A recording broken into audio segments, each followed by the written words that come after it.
Patients aren't going to their family and friends and saying, oh my God, look at this apico that I got. You got to go see this guy. You got to have an apico. No, they're looking for whiter, brighter, and straighter teeth. And that, my friends, is a quick way to create raving fans in your practice. Creating them is an entire program on having the right communication between the team and your patient in order to help encourage them to spread the word.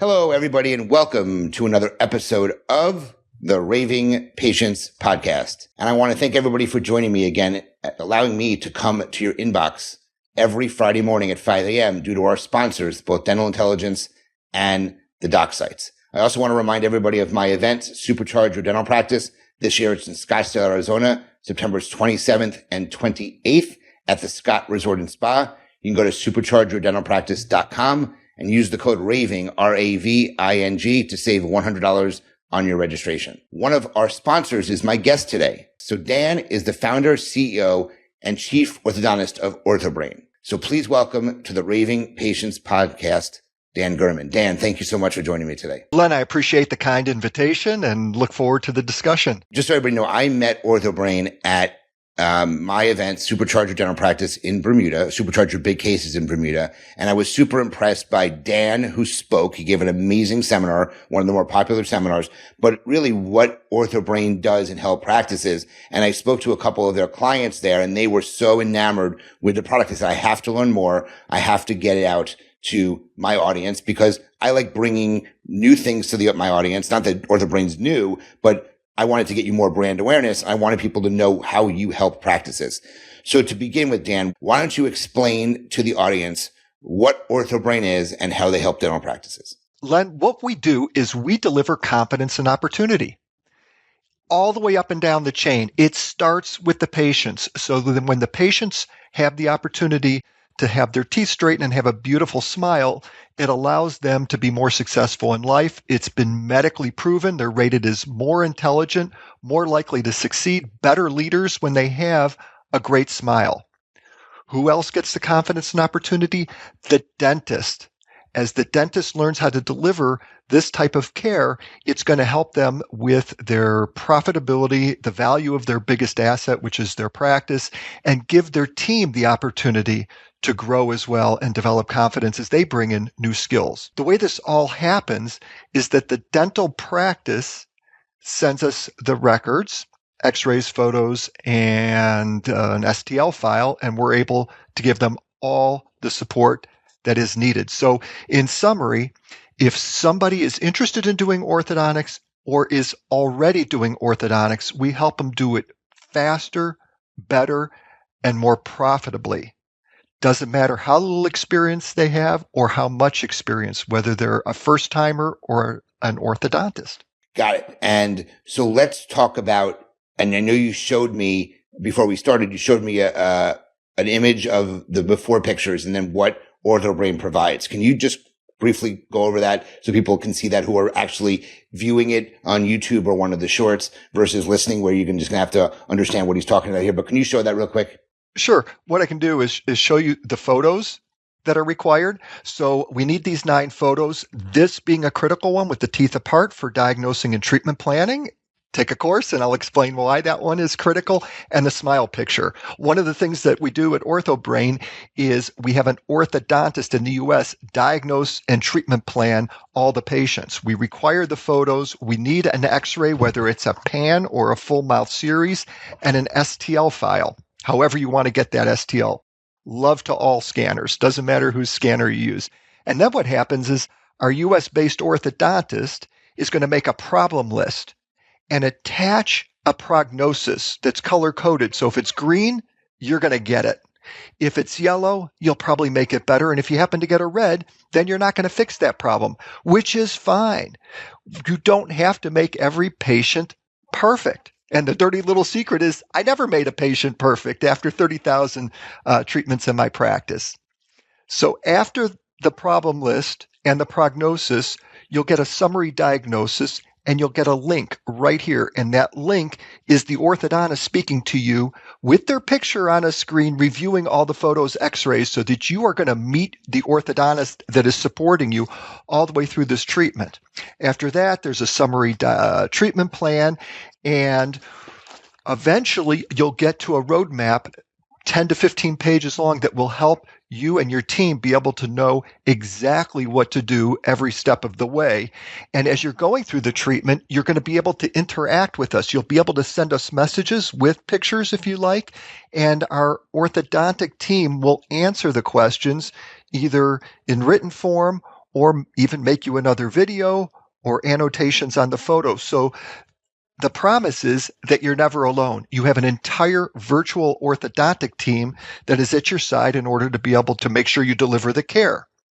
But there's more. The plot thickens. What happens is that in addition to the diagnosis and treatment plan, which we believe is unique in the industry, we also will design your aligners so that you minimize the number of aligners that you use and you get better outcomes. We add human intelligence on top, so you'll actually get your aligners with everything that you need inside, including removal instruments.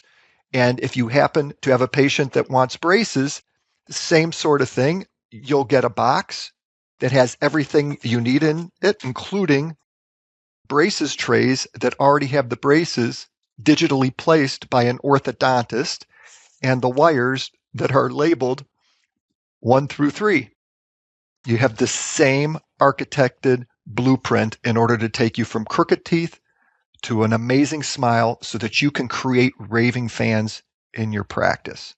Len, does that give you a clear picture of what we do? I think that's awesome. And I want to really pinpoint on one of the things you said. I think a lot of successful orthodontic cases are really determining what the expectations are of the patients. And as you said, you can't, very, very infrequently you're able to make a patient perfect. Okay. Yes. But I remember, you have to know whether you can meet or exceed their expectations with a lot of things you do.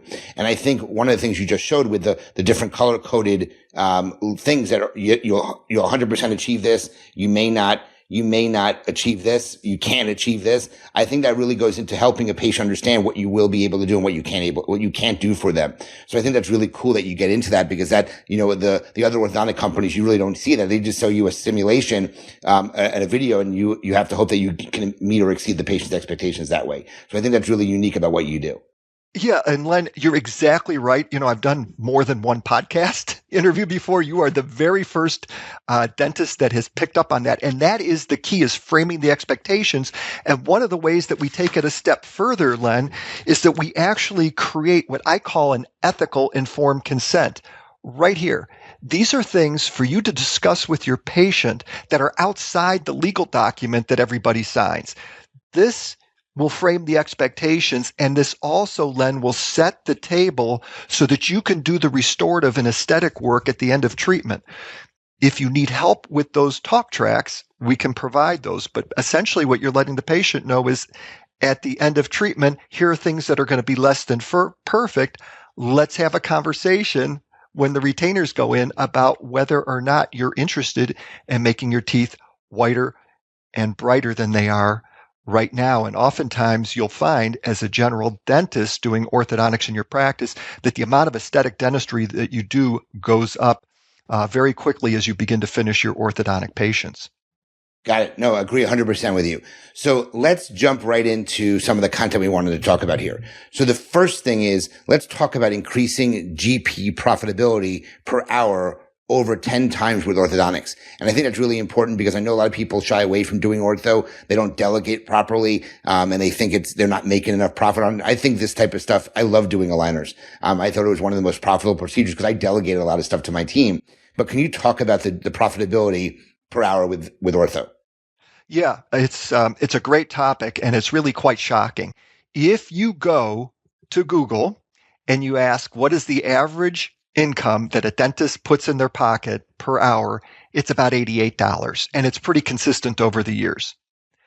When you follow the Orthobrain way, a collaborative model where you're working with a virtual orthodontic team at your side, your profitability ought to be at $1,400 per hour after you've paid everybody. It was modeled and proven to be very accurate. Now, the higher your fee is, the more you're going to profit per hour. But it's essential to follow the Orthobrain way and have us educate your team so that you can delegate. People often ask, how did I treat 30,000 patients in my career? And that is because I was the conductor of a beautiful symphony orchestra where everybody on the team was trained to do things at a very, very high level. And the thinking and the planning all came from the doctor. And that's the element that Orthobrain and the collaborative model are able to add so that as a general dentist, you can really focus on doing things you're uniquely qualified to do, your implants, your crowns, your prosto. No, that makes a whole lot of sense. The collaborative model, I think, is really what sets you apart. Makes the ortho faster and better and easier, in my opinion, because you have someone that you can rely on. So you can talk a little bit more about that, because I think that's one of the biggest differentiating factors that you have. Yeah, it is a differentiator. And from what I remember, as I used other aligner manufacturers, is that I signed a term and condition that said they don't diagnose, they don't treatment plan, they manufacture aligners, or they manufacture braces, but they don't do any of the doctoring. We stick our neck out and we say, yes, we'll give you all the diagnostic findings from the information that you provide us, and we'll make sure that you've got an excellent plan to start with, and that layer of human intelligence is looking much deeper than the teeth. Len, one of the things I like to bring up as an educator is I don't educate people on how to become crooked tooth straighteners. We educate them on caring for people, precious patients that happen to have a set of teeth attached. So when our orthodontist is looking at the face of the photos, we're looking to see whether or not they have allergic shiners or any indication that maybe they have an airway problem, because that's the kind of thing that we can address as well. We want to make sure that you're taking great care of patients and people, and the alignment of the teeth and the aesthetics are also important, but start with the big stuff. We go from the outside and then work our way into the micro aesthetics. I think that's really, really interesting. When a lot of people don't know my history with aligners. I did not enjoy orthodontics in dental school. I went to Tufts and they taught you how to bend wires. I mean, they made us put our name in wires. I mean, that was my orthodontic experience. We didn't treat patients. We didn't do anything. I mean, I graduated in 99, so a long, long time ago. And when I had zero interest doing aligners. And then I bought a practice from a dentist who committed suicide in 2007. And he actually was doing clear aligners. And in order to keep those patients in the practice, I had to learn how to do aligner therapy. And it became something that I really enjoyed doing. And I did about 400 or 500 cases in my career, which I thought was a lot for a GP. But I really embraced it and really enjoyed it. But what I really liked about it was the benefits from delivering orthodontics to patients. It opened the eyes up to other opportunities, whitening, post ortho veneers, the cosmetic side of things. So can you talk about some of the unexpected benefits from delivering orthodontics to your patients? Yes, it's a great topic, and that is that when you think about what's in a patient's mind, what is it that they want from a dentist? And many of them want their teeth to be whiter, brighter, and straighter.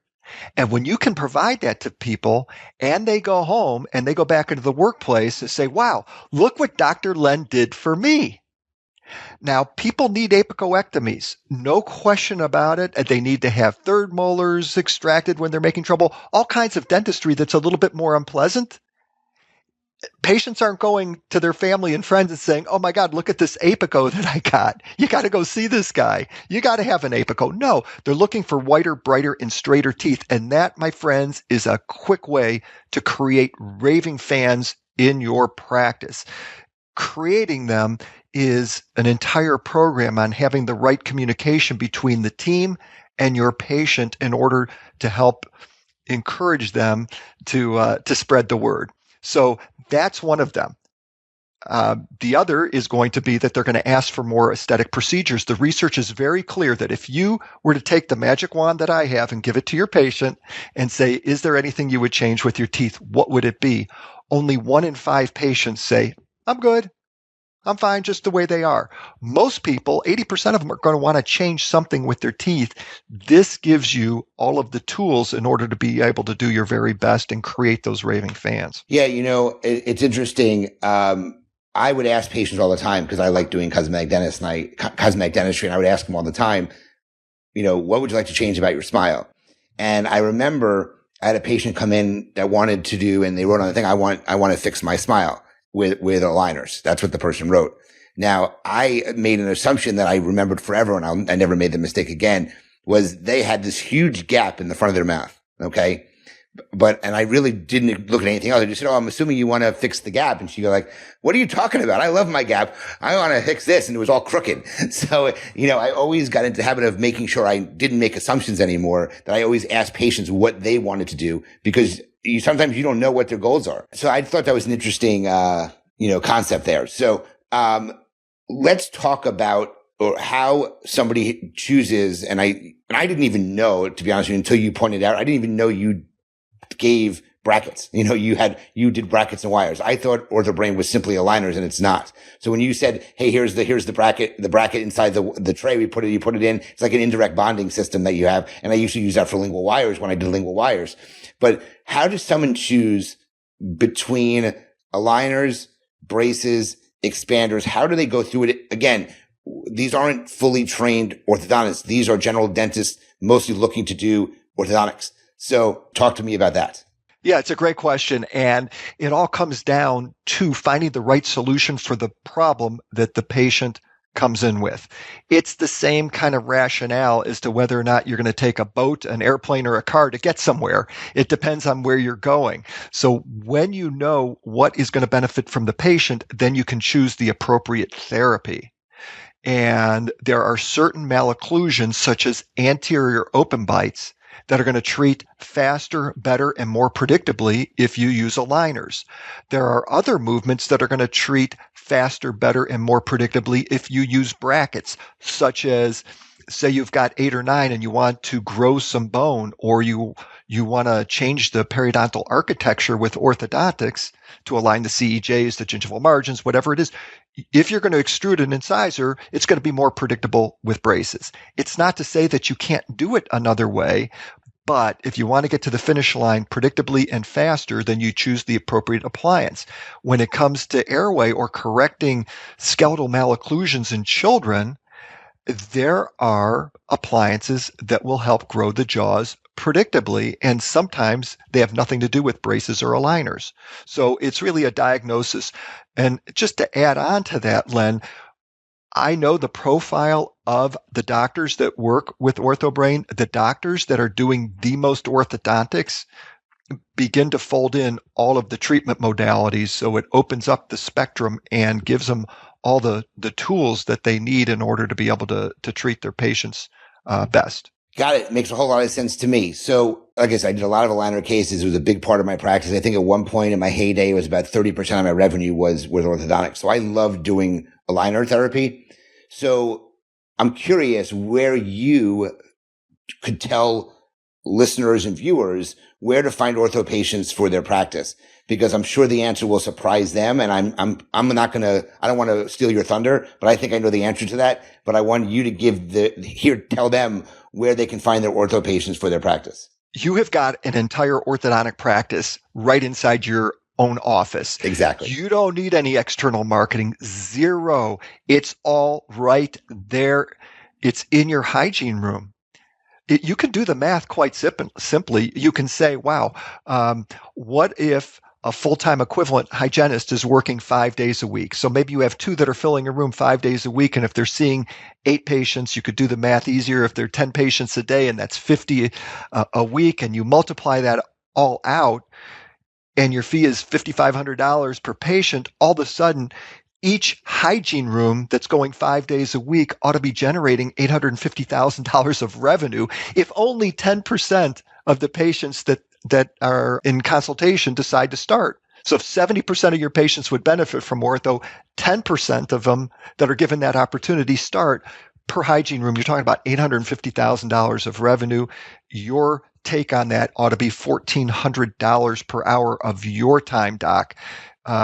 This is what our clients are doing. Exactly the answer I expected. It's in your own hygiene. And I still remember a big turning point for me when I was doing aligners was I had the rep from the aligner company come to my office. And I'm not mentioning the aligner company on purpose here, but they came to my office and they gave us a lunch and learn. And they said to me that 75% of your patients have some form of malocclusion. Okay. Whether it's spacing or crowding or cross bites or anything. And they are your existing patients and they can benefit from some sort of orthodontics. And we started asking all patients who were there exactly what we needed to do. Are you happy with your smile? Are you concerned with your bite? What do you mean I have a malocclusion? I don't understand what that means.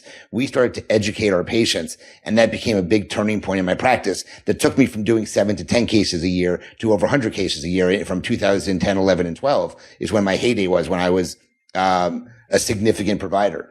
So I knew that was your answer because that's how I was trained. And that was a big turning point for me. And once I started doing that, I actually started doing marketing and brought in more new patients, which increased the number of patients we were seeing anyway. So I love the fact that you brought that answer up here because I think that was really important. I want to, before we end what we were going to talk about here and shift to our Q&A, I wanted to ask you one more question. How successful, or what do you recommend practice to do if they want to grow outside of their existing patient base? It really starts with your internal marketing and learning exactly how to do an ask for. How you do an ask for, how you communicate to a patient that you've turned into a raving fan. So there are a number of points that we could share. I probably need about an hour, called zero cost marketing, which is grow your practice guaranteed on these communication techniques, on scripting for your existing patient base to go out and tell the world what has happened with our clients. And I'll call one out. I'll say, hey, Dr. Craig Hewitt in small town, Ohio, right at the Ohio-Indiana border, he has people from the community come to him because he's created all these raving fans. There's no advertising that he's doing. He's not doing an external marketing plan. He's getting them from the community. And he's very respectful in that he's having the patients go back to their primary care, their general dentist, for their general dentistry as he's doing the orthodontics. You can build that reputation within your community without spending all the money on marketing. The marketing works. I know it does. The very best marketing is when you get that referral from existing patients, and your consultation and conversion rate is much higher that way. 100% so. So before we switch to the Q&A, we covered a lot of the things we wanted to cover, but I wanted to check with you to see if there's anything else you wanted to discuss before we switch to that Q&A section. Yeah, Len, thank you for asking that. I want to put this out there. I think one of the things that I'll say about our team is that we're relationship based, and one of those is having open and honest conversations. So if we think you're going to step in it, we'll tell you, even at the risk of you not agreeing with us, and it's not our way or the highway. And we'll do it the way that you want to do it, but we'll be very open about what we think. And the other thing is, if you're listening to this and you say, you know what, I'd love to be able to take care of my clergy or a few people that I know that don't have the resources, my kids, my grandkids, don't do it. This is not for you. This is not the kind of thing that you do when you want to have 3 or 4 cases that you treat a year. You're not going to do it profitably, and you're not going to do it well. This is for people who have a growth mindset and really want to do this at scale. If you don't have that mindset and you and your team aren't engaged at doing this with volume, then go learn something else and do something else. And that might surprise you, but it really isn't the right thing to do if you're only going to do a few a year. Love that. I love that. You have to, you can't just try orthodontics, as Yoda says, there is no try, you must do. And, so that I always love that line because people try social media and it's like, you got to do it. You can't try it. So I agree with you there. You got to make the commitment to doing it. So let's switch to this Q&A section. And for those that are listening to this for the first time, and I know we get some new listeners all the time, I do a lightning round Q&A. I use an app called Poddex, and it's business related questions. So I'm going to go through. I'm going to ask Dan some questions. He's going to actually respond very quickly. We're going to try to get through 8 to 10 of them in the next, 3 or 4 minutes. So let's see this. First question. Who is the one person you'd love to have as a mentor that you haven't had yet? Simon Sinek. Great answer there. How do you build, or how did you build, a successful customer or client base? I gave extraordinary care and attention to every person that we ever touched and communicated that motto to everybody that worked in our practice. Our mission was quite simple. We create raving fans, period. Mission statement, we create raving fans. Got it. Oh, that's great. How do you define success? Success is meeting your objectives. And there was a great quote by Yogi Yogi Berra, where he said, hey, if you don't have an address, you might not get to where you want to go. And so being very deliberate in exactly what it is that you are after in your personal and professional life will really help you define whether or not you're successful. So one of the things I read in your biography was that you grew from one employee to, I think, 65. So, and then you obviously have started Orthobrain and you built your team there. So I'm curious, the question is, how did you build your team? And you can go either way there, office, Orthobrain or your practice. Yeah, there's really only two essential ingredients. One of them, people. If you have the right people doing the right work, the expression is right people, right seat. That's a great start and it's requisite. And then the other is process. Can you come up with proven processes and have them followed by all so that your patients, your referring doctors, the community know exactly what they're going to get from you, whether it's world-class customer service or a value-based company. It's two things, people and process. Perfect.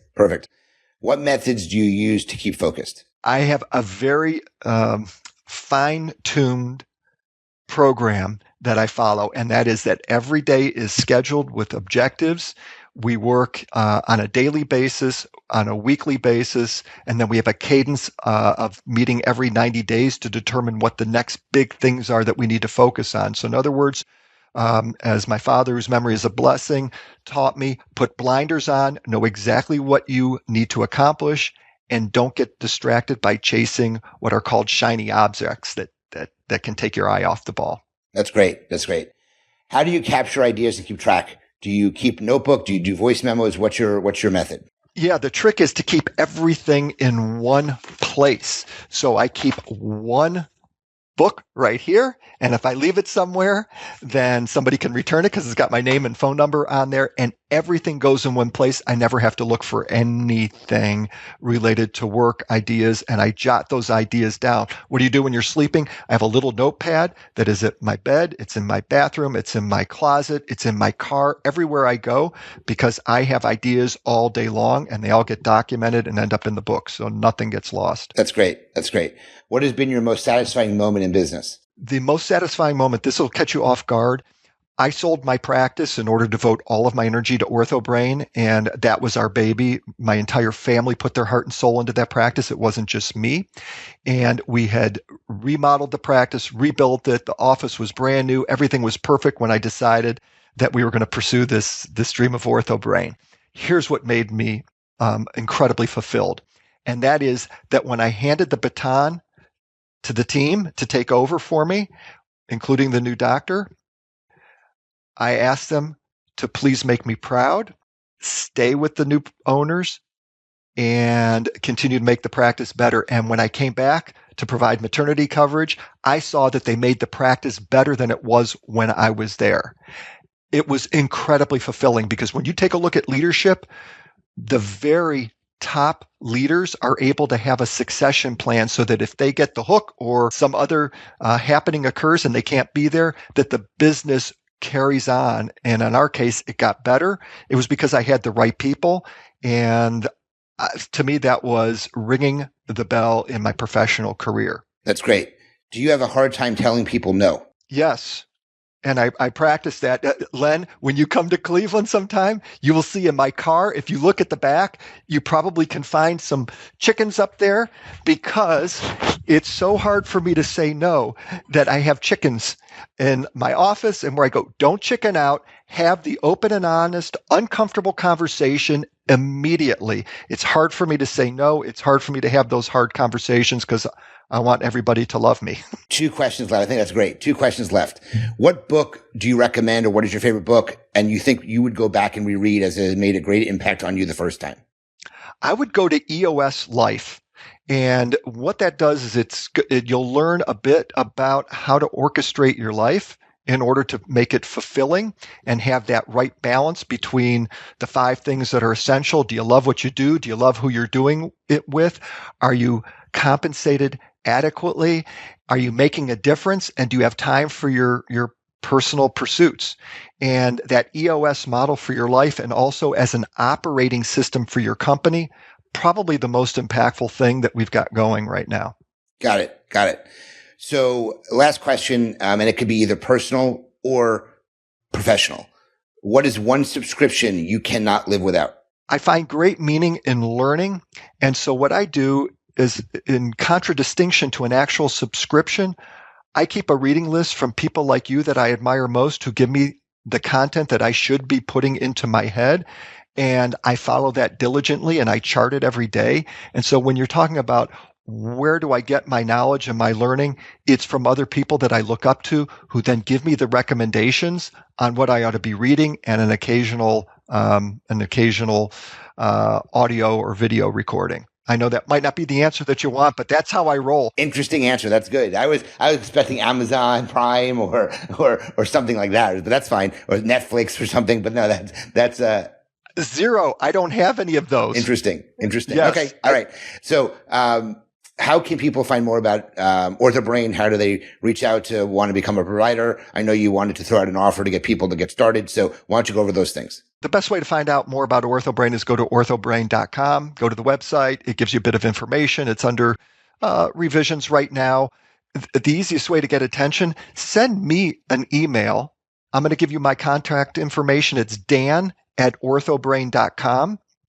And I'll also give you my mobile number so that you can reach me by text. If your email bounces, it's 937-367-7629. And reach out to me. Anybody who's listening to this podcast is going to get that VIP red carpet service, and I will make sure that the right person in the company takes care of you. And then you will always be able to reach me should you feel like there's something I can do to help support you. And then you wanted to make an offer to the viewing and listening audience, correct? Yeah, we have a take two offer, Len, and that is commit to 2 treatments, whether they're aligners or braces. $2,200. It includes all the aligners, the braces, a diagnosis, treatment plan. The entire virtual orthodontic team is available to support you on those.